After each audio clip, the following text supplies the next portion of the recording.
classes.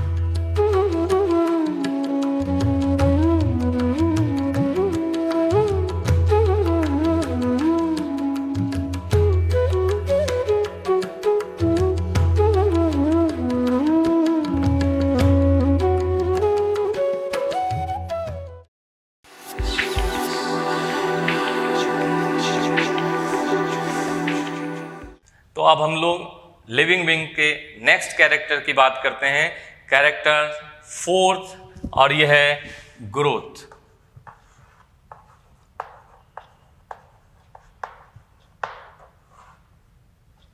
Students, growth words एक common सा word है जो अक्सर हम आए दिन भी यूज कर लेते हैं अलग अलग फील्ड में। जैसे अगर हम किसी मित्र के यहाँ जाते हैं और देखते हैं उसका घर पहले तो 1 मंजिला था, अब 2 मंजिला हो गया, तो हम कहते हैं यार तुम्हारा घर तो बड़ा हो गया।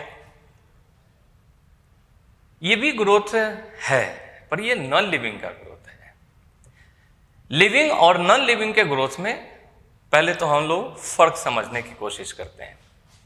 स्टूडेंट्स, लिविंग में ग्रोथ जब हम बोलते हैं तो उसका मतलब होता है either increase in mass or increase in number. This increase in mass and number are the twin characteristics of growth. Non living में जब हम ग्रोथ की बात करते हैं तो वो बड़ा दिखता है पहले के कंपैरिजन में। जैसे किसी का 1 मंजिला घर 2 मंजिला हो गया, बड़ा दिख रहा है, लेकिन वो खुद नहीं हुआ है। उसे घर बनाने वाले इंजीनियर ने, मिस्त्री ने उस पर ईंट की चिनाई करी है, उस पर मटेरियल डिपॉजिट किया है, जिसके वजह से वो घर बड़ा हो गया है। घर खुद बड़ा नहीं हुआ। पर स्टूडेंट्स, लिविंग बीइंग्स में ये एबिलिटी है कि उसके बॉडी का मास या नंबर खुद ग्रो करता है। अब कैसे? जब हम किसी यूनिसेलुलर ऑर्गेनिजम्स में बात करते हैं, जैसे एक बैक्टीरिया है और बैक्टीरिया का कुछ सैंपल हम एक ग्लास में लेते हैं, एक टेस्ट ट्यूब में लेते हैं, न्यूट्रिएंट्स प्रोवाइड करते हैं और उसको हम ग्रोथ के लिए छोड़ देते, तो हम वो पूरा ग्लास, वो टेस्ट ट्यूब भर जाता है। हम बोलते हैं बैक्टीरिया का बहुत ग्रोथ हो गया है। हियर बैक्टीरिया कोई छोटा से माइक्रो से मैक्रो नहीं हो गया, यहां पर बैक्टीरिया का क्या बढ़ा है?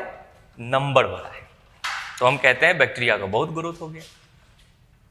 समझने वाली बात यह है कि जब हम यूनिसेलुलर में ग्रोथ की बात करते हैं तो इसका मतलब होता है ग्रोथ इन नंबर।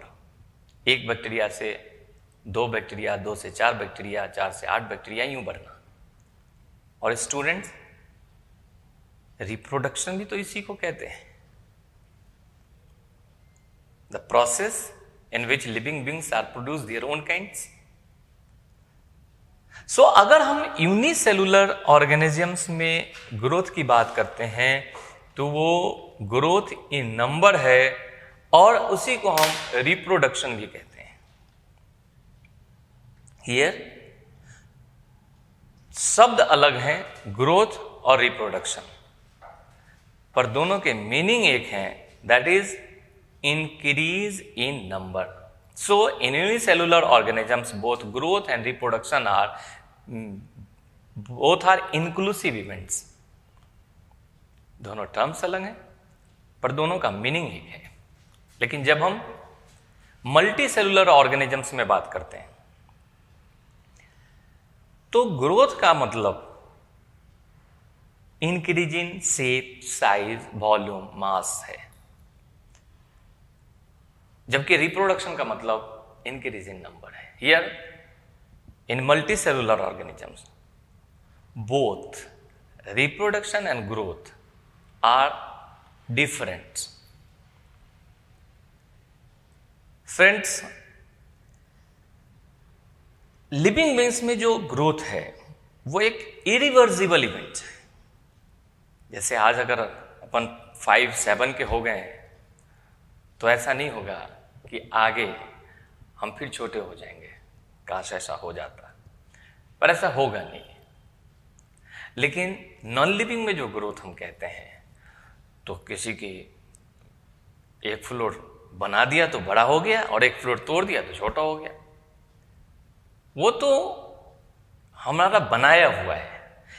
लिविंग का बॉडी जो ग्रोथ करता है वो इरिवर्सिबल है। सो हम कह सकते हैं कि irreversible increase in shape, size and volume, mass in living beings is growth, और ये मल्टी सेलुलर ऑर्गेनिजम्स के लिए होता है।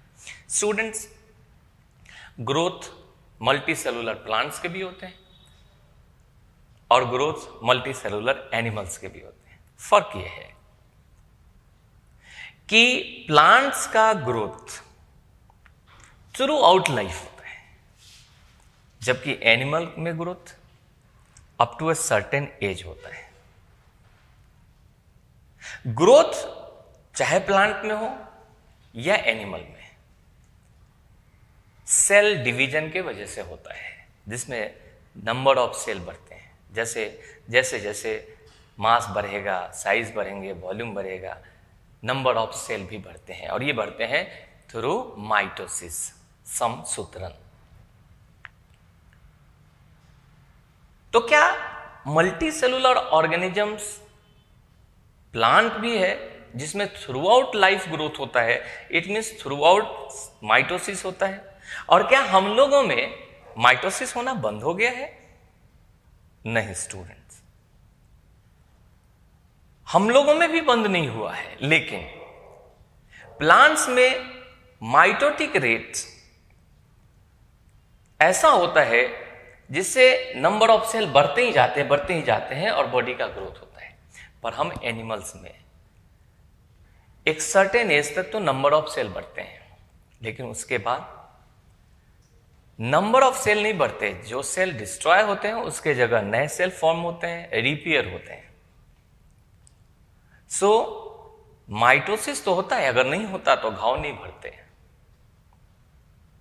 नहीं होता तो हेयर्स कट के बाद हेयर का ग्रोथ नहीं होता, नेल्स कट के बाद नेल का ग्रोथ नहीं होता। माइटोसिस तो होता है, पर नंबर ऑफ सेल रिप्लेस होते हैं, जो पुराने डिस्ट्रॉय हुए उसके जगह नए बनते हैं। सो नंबर ऑफ सेल नहीं बढ़ता, नए सेल फॉर्म जरूर होते हैं। इसलिए एनिमल्स में growth up to a certain age होता है। तो कुल मिलाकर बात यह हो गई कि जो यूनिसेलुलर ऑर्गेनिजम्स हैं उसमें ग्रोथ और रिप्रोडक्शन दोनों का मतलब एक होता है, that is increase in number, जबकि मल्टी सेलुलर में ग्रोथ का मतलब इंक्रीज इन मास और रिप्रोडक्शन का मतलब इंक्रीज इन नंबर है। और ये लिविंग बीइंग का एक इंपॉर्टेंट कैरेक्टर है। अब हम कैरेक्टर 5 पर बात करते हैं, और अगली कैरेक्टर है हमारा रेस्पायरेशन।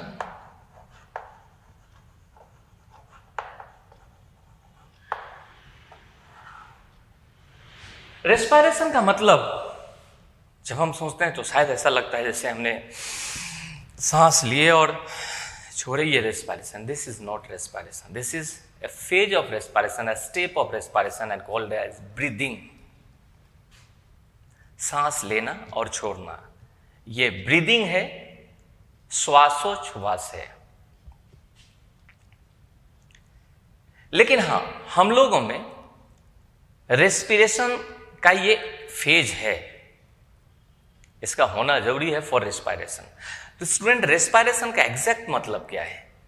रेस्पायरेशन का सबसे अगर शॉर्ट से शॉर्ट शब्दों में समझें तो रेस्पायरेशन का मतलब है हमारे सेल में जो हमने खाया है, जो हमारा न्यूट्रिएंट्स है, जो फूड है, उसका ब्रेकडाउन, जिससे हमारे को एनर्जी मिलती है या किसी भी लिविंग को एनर्जी मिलती है।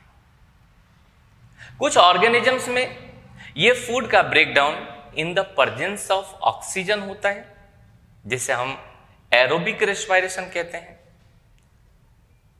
तो कुछ ऑर्गेनिजम्स में और कुछ सेल में और कभी कभी ये breakdown of food without involving oxygen होता है, जिसे हम एनारोबिक रेस्पायरेशन कहते हैं। प्लांट्स में जब एनारोबिक ब्रेकडाउन होता है ग्लूकोज का तो इथाइल अल्कोहल बनते हैं, जबकि एनिमल्स में एनारोबिक ब्रेकडाउन ऑफ ग्लूकोज से लैक्टिक एसिड बनते हैं। जब कभी हम ज़्यादा एक्सरसाइज करते हैं और ऑक्सीजन जितनी ज़रूरत होती है मसल के सेल को उतना नहीं मिल पाता, क्योंकि हमारे अंदर ब्लड से ऑक्सीजन ट्रांसपोर्ट का एक डेफिनेट लेवल है जिस पर हम बाद में बात करेंगे। तो ऐसे कंडीशन में बहुत सारे ग्लूकोज हमारे मसल्स के सेल में एनारोबिकली ब्रेक करते हैं। हालांकि एनारोबिक ब्रेकडाउन से एनर्जी कम मिलता है, लेकिन एनारोबिक ब्रेकडाउन करते हैं और उससे हमारे मसल के सेल में लैक्टिक एसिड्स का फॉर्मेशन होता है, जिस लैक्टिक एसिड्स के एकोमोडेशन से मसल्स में फैटिगनेस आती है और स्ट्रेसफुल एक्सरसाइज के बाद हमारी मांसपेशियां, हमारे मसल्स थक जाती हैं। सो स्टूडेंट्स, एग्जैक्ट अगर हम डिफाइन करें रेस्पिरेशन को तो अपन कह सकते हैं एक नॉर्मल बात में कि this is the exchange of O2 and CO2 in between cells and the environment with release of energy by the oxidation of foods. हर ऑर्गेनिजम्स रेस्पायर करता है, चाहे एरोबिकली या एनारोबिकली। और अब हम अगली कैरेक्टर पर बात करते हैं, और ये कैरेक्टर है हमारा, दैट इज मूवमेंट।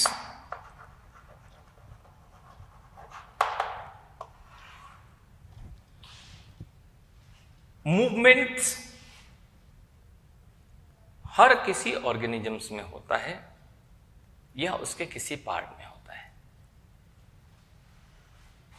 मूवमेंट का मतलब change in position of body और ऑर्गन से है।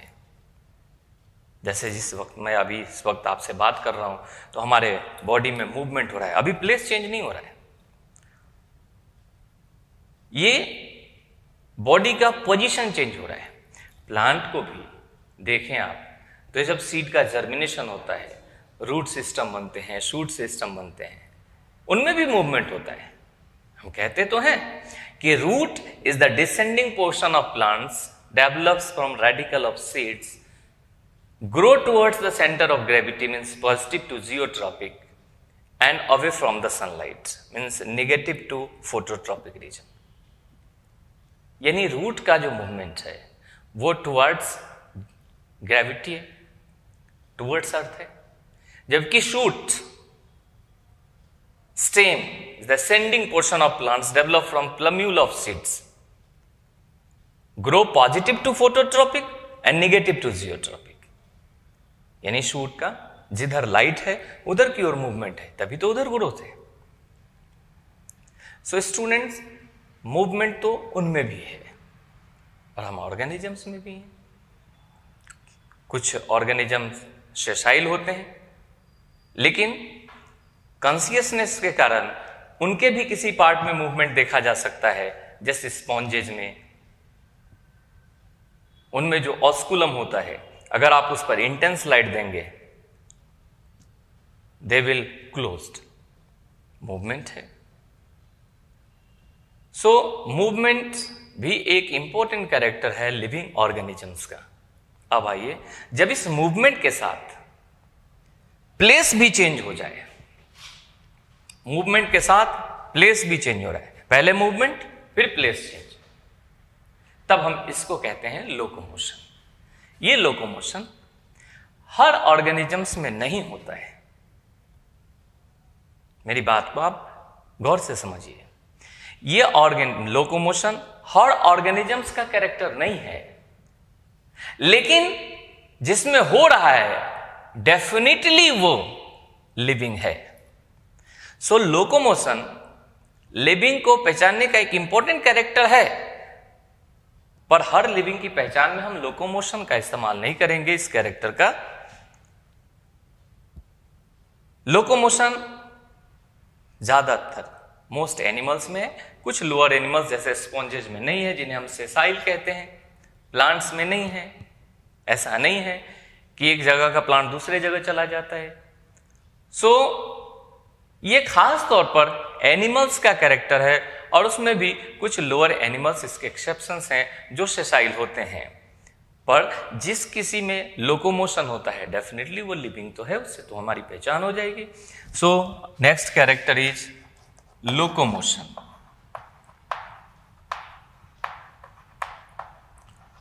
Means movement with change in place.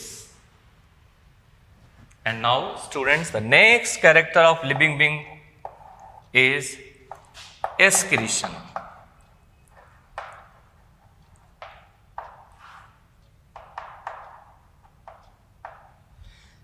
excretion उत्सर्जन। स्टूडेंट्स, हमारे सेल के अंदर बहुत सारे बायोकेमिकल रिएक्शंस हो रहे हैं जिसकी चर्चा हम लोग पहले भी किए हैं पिछले एपिसोड में। उनमें सारे रिएक्शंस एक दूसरे से लिंक्ड हैं, जो एक का प्रोडक्ट होता है वो दूसरे में इन्वॉल्व हो जाता है। फिर भी उन बायोकेमिकल रिएक्शंस में बहुत सारे वेस्टेज बनते हैं हमारे अंदर, और बहुत सारी चीजें तो ऐसी भी हैं जो हमें जरूरत है पर उसकी मात्रा हमारी जरूरत से ज्यादा है। हमारा बॉडी किसी भी चीज को जरूरत से ज्यादा कंज्यूम करना, इस्तेमाल करना नहीं चाहती है, रखना भी नहीं चाहती है। सो जरूरत से ज्यादा हुई मिनरल्स भी हमारे लिए वेस्ट है, जबकि मिनरल्स की आवश्यकता है बॉडी को, पर बॉडी को उतनी ही मिनरल्स चाहिए जितनी की इसकी जरूरत है। उससे एक्सेसिव जो भी है या जो भी सेल के अंदर होने वाले मेटाबॉलिज्म में वेस्टेज बनते हैं, like urea, uric acid, ammonia, hippuric acid, creatinine, bilirubin, biliverdin, CO2, इन सब का बॉडी से एलिमिनेट होना एक्सक्रीशन है। So student, excretion can be defined as the elimination of harmful nitrogenous cellular metabolic wastage from the body. एक बात मैं clear कर देना चाहता हूं, अनडाइजेस्टेड फूड मटेरियल को बॉडी से बाहर होना एक्सक्रीशन नहीं कहेंगे, क्योंकि वो सेल के अंदर होने वाले मेटाबॉलिज्म का बाई प्रोडक्ट नहीं है, वो हमारे एलिमेंट्री कैनाल में बचा हुआ अनडाइजेस्टेड वेस्ट है। अब हमारे दिमाग में एक सवाल आएगा कि बहुत सारे लोअर एनिमल्स हैं जैसे प्रोटोजोअन्स हैं, उनमें सेल के अंदर डाइजेशन होता है। स्पॉन्जेज हैं, उनमें भी सेल के अंदर डाइजेशन होता है। सेल के अंदर digestion means intracellular digestion.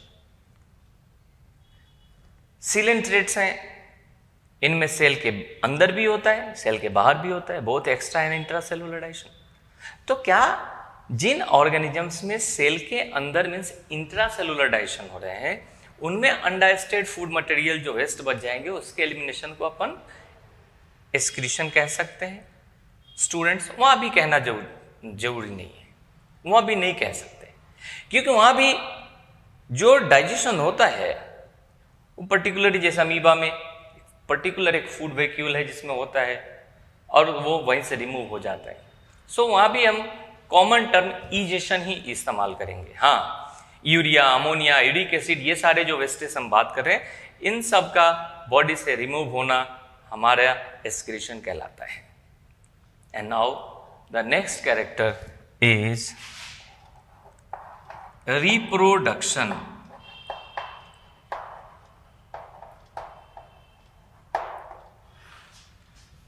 Students, nothing alive forever, but life will continue. दुनिया में कोई भी हमेशा के लिए जिंदा नहीं रहता। जिसमें आज लाइफ है, एक दिन उसकी लाइफ उस बॉडी से रिलीज हो जाएगी, फ्री हो जाएगी, खत्म हो जाएगी। हमेशा के लिए कोई जीवित नहीं रहेगा, लेकिन जिंदगी चलेगी। क्यों? Due to reproduction. रिप्रोडक्शन, दोबारा production. every living beings will produce their own kinds. अब वो जब अपने जैसा प्रोड्यूस करेंगे, so life will continue. So reproduction is the process in which living beings are produce their own kinds. Students, reproduction जिसमें दो different bodies का genetic material यानी डीएनए कंबाइन हो और वो प्रोजेनी को डेवलप करता हो, हम कहते हैं ये सेक्सुअल रिप्रोडक्शन है।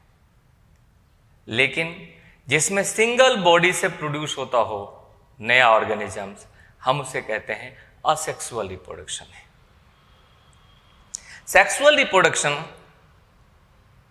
में कंबाइंड पेरेंटल कैरेक्टर्स भी जाते हैं बच्चों में, और उनके आपस के जीन रेगुलेशन के वजह से नेक्स्ट जनरेशन में वेरिएशंस भी डेवलप होता है, जो वेरिएशंस के वजह से ये डाइवर्सिटी बनी और जिस वेरिएशन से एवोल्यूशन है। सो सेक्सुअल रिप्रोडक्शन का एक इम्पॉर्टेंट रोल है इवोल्यूशन में। असेक्सुअल रिप्रोडक्शन में चूंकि एक ही बॉडी का जेनेटिक मटेरियल अगली जनरेशन में जाता है, इसलिए जो यंग वन हैं वो पेरेंटल बॉडी के सिमिलर होते हैं, उनमें कोई जेनेटिक वेरिएशंस नहीं होता। हाँ, सराउंडिंग फैक्टर के वजह से वेरिएशन हो सकता है, that is called as somatic variations.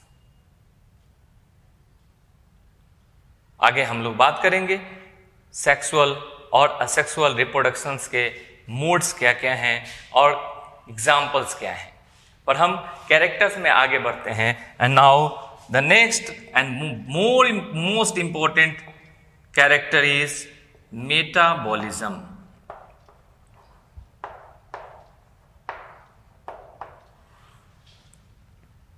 Students, metabolism के बारे में थोड़ी सी हम पिछले क्लास की बात रिवाइज करें, जब हमने कहा था कि हमारे सेल के अंदर बहुत सारे प्रोसेसेस हो रहे हैं हमारे प्रोटोप्लाज्म में, जिसके वजह से हम जिंदा हैं, और वो बहुत सारे बायोकेमिकल रिएक्शंस को अगर हम जितने सेल के अंदर हो रहे हैं उन सारे बायोकेमिकल रिएक्शंस को जिसके वजह से कोई लिविंग है, उनको हम एक साथ कहें तो हम कहेंगे मेटाबॉलिज्म। और अगर इन सारे बायोकेमिकल रिएक्शंस को हम थोड़ी गौर से सोचें तो बेसिकली ये दो तरह के हैं। पहली, जिसमें या तो कोई छोटे छोटे मॉलिक्यूल से बड़ा मॉलिक्यूल्स बनता है, और बड़ा मॉलिक्यूल्स बनता है तो उसमें एनर्जी कंजर्व होता है, जैसे CO2 और H2O फोटोसिंथेसिस में मिलकर शुगर बनाते हैं। ऐसा कोई प्रोसेस होता है तो हम इसे कहते हैं एनाबॉलिज्म, उपचय। जबकि कुछ ऐसे प्रोसेस हैं जिसमें लार्जर मॉलिक्यूल्स टूटते हैं और एनर्जी रिलीज होती है, ऐसे प्रोसेसेस को कहते हैं कैटाबॉलिज्म, अपचय। जैसे रेस्पायरेशन में अभी बात कर रहे थे कि ग्लूकोज का ब्रेकडाउन होता है, फिर एनर्जी रिलीज होती है। So respiration is a catabolic process while photosynthesis is an anabolic process. So all constructive and destructive, energy conserving and energy releasing processes going inside the living beings are collectively called as metabolism. The constructive processes are anabolism, upchaya, and destructive processes are catabolism, upchaya. Therefore, metabolism means upapachaya is equal to anabolism, upchaya, plus catabolism, अपचय। और ये ऐसे process हैं जो हर living को जिंदा रखते हैं, जिसके वजह से कोई लिविंग जिंदा है, जिसके वजह से हमने कहा था कि protoplasm is the physical basis of life कहा गया। एंड स्टूडेंट्स, नाउ अब हम अगली कैरेक्टर पर आते हैं। ये कैरेक्टर है हमारा इरिटेबिलिटी।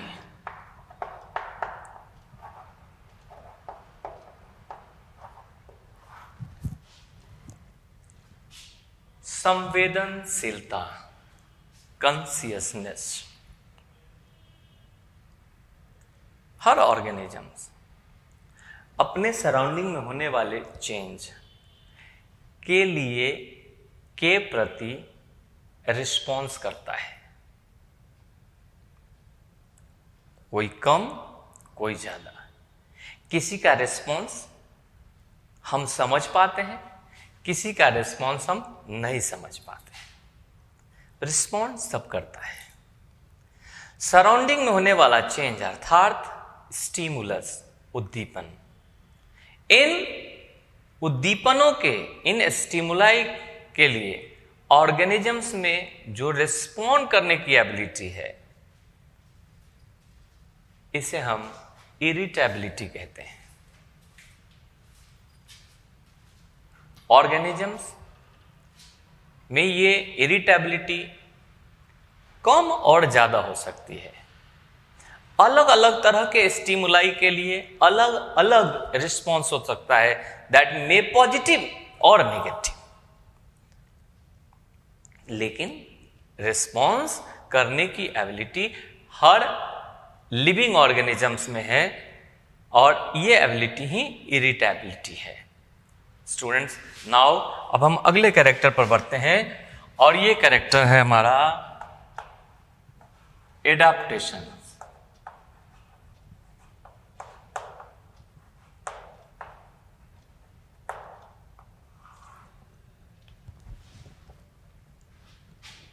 एडाप्टेशंस अनुकूलन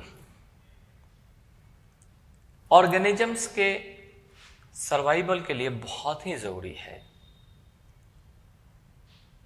और ऐसी क्षमता भी लिविंग बींग्स में ही हो सकती है।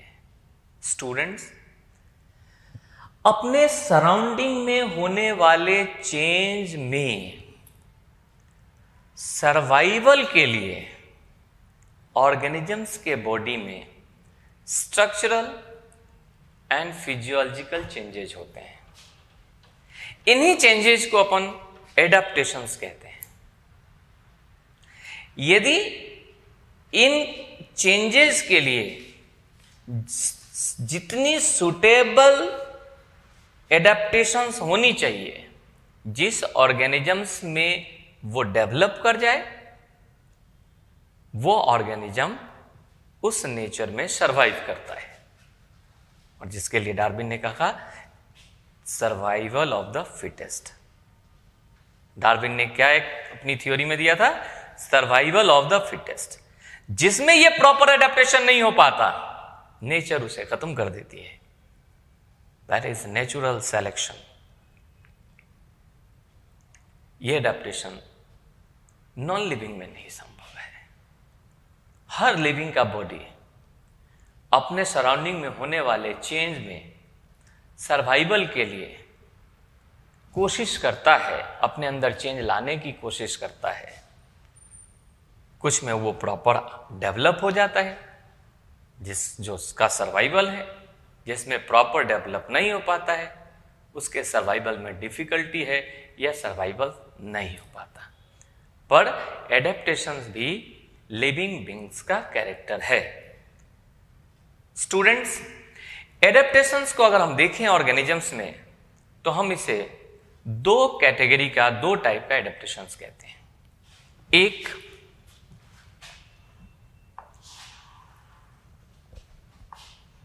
शॉर्ट टर्म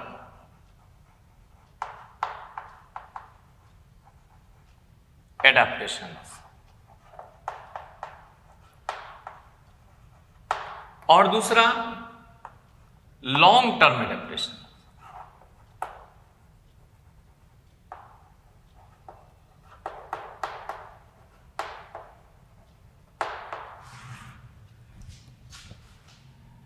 हम दोनों में एक दो पॉइंट डिस्कस करेंगे, जिससे हम ऑर्गेनिजम्स में समझ लेंगे उसके कैरेक्टर को देखकर कि ये एडेप्टेशन इसमें शॉर्ट टर्म है या लॉन्ग टर्म। पहली बात, शॉर्ट टर्म एडेप्टेशन ऑर्गेनिजम्स में डेवलप होने वाला वो चेंज है जो एरिया के बदल जाने से प्लेस बदल गया, सीजन बदल जाने से, परिस्थितियों के बदल जाने से बदल सकता है। जबकि long term adaptation permanent adaptation है, जो सीजन, एरिया या कंडीशन बदलने से नहीं बदलता है। Number 2, short term adaptation. एक जेनरेशन से दूसरे जेनरेशन में कैरी नहीं होता है। हां, शॉर्ट टर्म एडेप्टेशन डेवलप करने की एबिलिटी अगली जनरेशन में भी जाती है, लेकिन एडेप्टेशन नहीं जाते। While long term adaptations are inherited from one generation to the next. अब एक एग्जाम्पल बात करते हैं। जैसे हाई एल्टीट्यूड में जाने पर ऑक्सीजन कंसंट्रेशन कम होने की वजह से हमारे अंदर आरबीसीज का नंबर बढ़ने लगता है। ये आरबीसीज का नंबर बढ़ने को कहते हैं पॉलीसाइथीमिया। लेकिन स्टूडेंट, अगर फिर वहां से हम प्लेन में आ जाएं तो धीरे धीरे आरबीसीज का नंबर कम होकर नॉर्मल हो जाएगा। यानी एरिया बदल गया, कंडीशन बदल गया, तो ये पॉलीसाइथीमिया भी चेंज हो गया। अर्थात पॉलीसाइथीमिया एक शॉर्ट टर्म एडेप्टेशन हुआ। जबकि अगर हम कैक्टस को देखें, उसका लीफ का स्पाइन में मॉडिफिकेशन, फ्लैशी स्टेम, बहुत डीप तक रूट का एक्सटेंशन, ये बदलने वाला नहीं, ये उसका लॉन्ग टर्म एडेप्टेशन है। जिराफ का गर्दन लंबा हो गया तो उसे जंगल से जू में बंद करेंगे, छोटा नहीं हो जाएगा। वो उसका एक लॉन्ग टर्म एडेप्टेशन है। कोल्ड ब्लडेड एनिमल्स जैसे फ्रॉग जाड़े में डोरमेंट हो जाते हैं, हाइबरनेशन, शीत निष्क्रियता। गर्मी में डोरमेंट होते हैं, एस्टिवेशन, शुष्क निष्क्रियता। लेकिन बरसात आने पर फ्री हो जाते हैं, एक्टिव हो जाते हैं, खाते हैं, प्रजनन करते हैं, रिप्रोडक्शन करते हैं, ब्रीडिंग करते हैं। यानी ये hibernation in winter and aestivation in summer in cold blooded animals are short term adaptations. तो स्टूडेंट्स, आप समझ गए होंगे कि हम शॉर्ट टर्म और लॉन्ग टर्म एडेप्टेशंस को कैसे आइडेंटिफाई करेंगे। ये सारे इंपॉर्टेंट कैरेक्टर्स हैं लिविंग बींग्स के, और इन कैरेक्टर्स को समझने पर हमें पता चल जाएगा कि कोई लिविंग है या नॉन लिविंग है या डेड है।